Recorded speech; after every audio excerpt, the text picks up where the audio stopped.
वकील आदमी है, झोला उठा के चल देंगे। अब नेहरू को गाली दो, अब इंदिरा को दो, अब राजीव को दो। बेटी बचाओ, बलात्कार कराओ, अपराधियों को खुलेआम घुमाओ। सारा 2014 से लेके अब तक सारा देश को लूट के खा गए ये बीजेपी वाले। इस बीजेपी की सरकार में महिलाओं के साथ बलात्कार हो रहे हैं। न हिंदू बुरा न मुसलमान बुरा, इसको जो लड़ाए वो मोदी इंसान बुरा। इस किसान का और गरीब का पैसे लेके भागने वाले लोग, उन चोरों को ये राष्ट्रभक्त कहते हैं। तुमने तो दिए ना दिए 10-15 लाख, लेकिन इस हिंदुस्तान की जनता को इतना विकास और पैसा जरूर कांग्रेस दे देगी, और देती आई है कि अपने दम पे फलेंगे फूलेंगे और हिंदुस्तान का नया मुस्तकबिल। एडवोकेट इश्मा रहमान। आप भी वकील हैं जी। क्या लग रहा है, वकील लोग किधर जाएंगे, एडवोकेट लोग? गठबंधन की तरफ जाएंगे, राहुल गांधी जी की तरफ और अखिलेश यादव जी की तरफ जाएंगे। क्यों अखिलेश यादव की तरफ? क्योंकि वो जातिवाद को लेकर झगड़ा नहीं करते और मस्जिद मंदिर को लेकर झगड़ा नहीं करते। बीजेपी करती है कभी मंदिर की तरफ, कभी मस्जिद की तरफ। आप देख रहे हो तादाद में सबसे ज़्यादा मस्जिदें गिराई जा रही हैं, तो किसने गिराई जा रही हैं? आप बताएं। ये सिर्फ हिंदू मुस्लिम का राज्य तो करिए कि मैं हिंदू के पक्ष में चला जाऊँ, मंदिर को बनवा दूँ कि हिंदू हमारे पक्ष में जाएंगे और मुस्लिम क्या नाम लेते हैं वो हो जाएंगे। तो ये सिर्फ कुछ नहीं, जातिवाद पर लड़ती है बीजेपी। आप एक महिला हैं, महिलाओं के बारे में मोदी जी ने कहा था कि जब महिलाएं चूल्हे पर खाना बनाती हैं, उनके आँख से पानी गिरता है तो उन्हें तकलीफ होती है। तो क्या गैस आने के बाद महिला खुश नहीं है मोदी जी के लिए? बिल्कुल भी नहीं है। एक बात बताओ, बीजेपी ने तो ये भी कहा था, मोदी जी ने ये भी कहा था, बेटी बचाओ बेटी पढ़ाओ। तो आप उनके राज में क्या देख रहे हो? बेटी बचाओ, बलात्कार कराओ, अपराधियों को खुलेआम घुमाओ। आप क्या देख रहे हैं? इतने अपराध किसी भी सरकार में नहीं हुए हैं जितने इस बीजेपी में हुए हैं, ठीक है। और जो मतलब गुनहगार हैं वो खुलेआम आज़ाद घूम रहे हैं, और जो गुनहगार नहीं है उनको जेलों में डाला जा रहा है। क्यों? ऐसी क्या दुश्मनी निकाली जा रही है भाई? आप बताएं खुद। क्या उत्तर प्रदेश में महिला सुरक्षित नहीं है? बिल्कुल भी नहीं है। आप सबसे ज़्यादा देखेंगे इस बीजेपी की सरकार में महिलाओं के साथ बलात्कार हो रहे हैं। आप देखें, किसी भी थाने में जाकर देखें कितनी बलात्कार की एप्लीकेशनें जाती हैं, कितने बलात्कार। और जो बलात्कारी होते हैं सड़कों पे बलात्कार करते फिरते हैं, वो आज़ाद घूमते हैं। कानून अब बलात्कार जो मतलब बलात्कारी होते हैं, आप बिल्किस बानो के केस में देख लीजिए, मतलब वो बलात्कार करता है बिल्किस बानो का और खुले मंच पे बैठता है बीजेपी के साथ। तो क्या ये मुसलमानों के साथ भेदभाव है या इनके शासन में सभी के साथ है? देखिए, सभी के साथ है, मुस्लिम्स के साथ नहीं है। सिर्फ जो आरएसएस के गुंडे हैं उनका साथ देती है, क्योंकि वो झगड़ते हैं हिंदू के नाम पर, मुस्लिम के नाम पर। तो ये बीजेपी सरकार आरएसएस के गुंडों का साथ देती है, ठीक है। इसमें कोई मुस्लिम का नहीं, कोई हिंदू नहीं। हम लोग भाईचारा बना कर रखते हैं। जब भी भाईचारे की बात करते हैं, आप देख लीजिएगा। आप एक महिला हैं, राहुल गांधी और मोदी जी में क्या अंतर दिखता है और दोनों में बढ़िया कौन है? ठीक है, देखिएगा मैं बताऊं, राहुल गांधी भेदभाव की तरफ नहीं है, और ना मंदिर मस्जिद के ऊपर वो करते हैं वो कि मुस्लिम्स की मंदिरें तोड़ दी जाती है, उनको बुलडोजर चढ़वा दिया जाता है, और नहीं वो झूठ बोलते। और अगर हाँ राहुल गांधी झूठ बोलते तो आज मोदी जी की तरह वो भी एक अच्छे नेता होते हैं। जैसे उनको कहा जाता है ना कि अच्छे नेता है मोदी जी, मक्खन लगाना उनको नहीं आता, मोदी जी को बहुत अच्छे से आता है, ठीक है। तो राहुल जी के अंदर वो सिंपल सादगी वाले इंसान है। तो ये 420 करने वाले इंसान नहीं है कि हम ये करा देंगे, हम वो करा देंगे। राहुल जी के परिवार से कई लोग शहीद हुए हैं, फिर भी ये आरोप लगता है कि इन्होंने देश को 70 साल लूटा है। आपका क्या नजरिया? ये कहाँ से लूट लिया? देश को आज़ाद करा दिया, इससे बड़ी क्या बात है? आप ये बताएं, कहाँ से लूट लिया? जिन्होंने लूटा है उनको कहो ना। सारा 2014 से लेके अब तक सारा देश को लूट के खा गए ये बीजेपी वाले।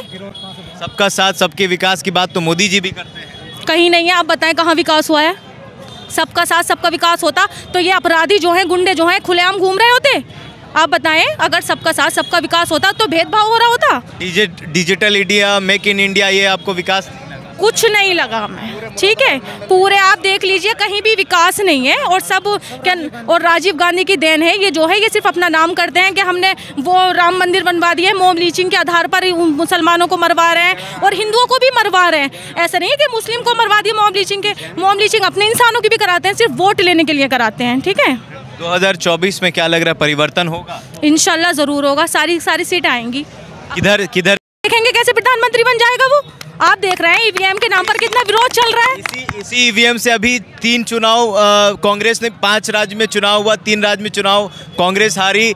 आप तेलंगाना जीती तो तब आप नहीं कहते, और जब चुनाव हार जाते तब कहते कि ईवीएम में दो। देखिए, कांग्रेस क्या नाम लेते जीतती है तो उस टाइम इतना घोटाला नहीं था जितना बीजेपी अब घोटाला कर रही है ईवीएम के नाम पर। अगर उनको ऐसा लगता है कि वॉलेट पेपर पर हम वो इलेक्शन कराएंगे तो जीत जाएंगे, तो वो वॉलेट पेपर से इलेक्शन कराएं, ईवीएम का क्यों करते हैं?